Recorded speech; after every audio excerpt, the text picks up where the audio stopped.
দেখুন, মমতা বন্দ্যোপাধ্যায়ের দল, তৃণমূল কংগ্রেস, তাদের উত্তরাধিকারী, এই নিয়ে আমাদের কোনো মাথা ব্যথা নেই। পশ্চিমবঙ্গের মানুষ তৃণমূলকে ভুলে গিয়েছে এবং স্মৃতি থেকে মুছে ফেলতে চাইছে।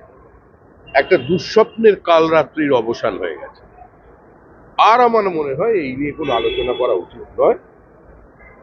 তবে এটা ঠিক, পশ্চিমবঙ্গের মানুষ তাদের রাস্তায় বসিয়ে দিয়েছে। কর্মসূচি ঘিরে সারাক্ষণ বিশৃঙ্খলা ছিল। এই কর্মসূচি ঘিরে মানে দলের যারা কর্মী তাদের বিরুদ্ধেই অভিযোগ যে সারাক্ষণ বিশৃঙ্খলা ছিল, যেখানে নেত্রী কথা বলতে পারে। দেখুন, তৃণমূল কংগ্রেস আদপে কোনো রাজনৈতিক দল ছিল না। মমতা বন্দ্যোপাধ্যায় নিশ্চয়ই একটা সংঘর্ষের রাজনৈতিক অতীত ছিল।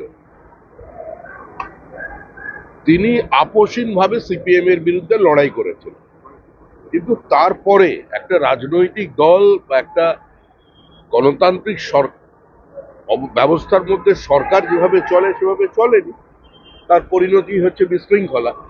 এর সঙ্গে আমাদের দূর দূর পর্যন্ত কোনো সম্পর্ক নেই। সাংবাদিকরা বিভিন্ন সময় বিভিন্ন ধরনের প্রশ্ন করেন, সংবাদ মাধ্যমে কেউ কেউ ভিউজটাকে নিউজ বানিয়ে দিচ্ছেন। এগুলো চলবে, এটাই স্বাভাবিক। তবে আমি প্রথম দিনই বলেছিলাম, আজ থেকে 8 মাস আগে, যে তৃণমূল চলে গেছে, তৃণমূল চলে যাচ্ছে, তৃণমূল চলে যাবেই, তৃণমূল চলে গেছে।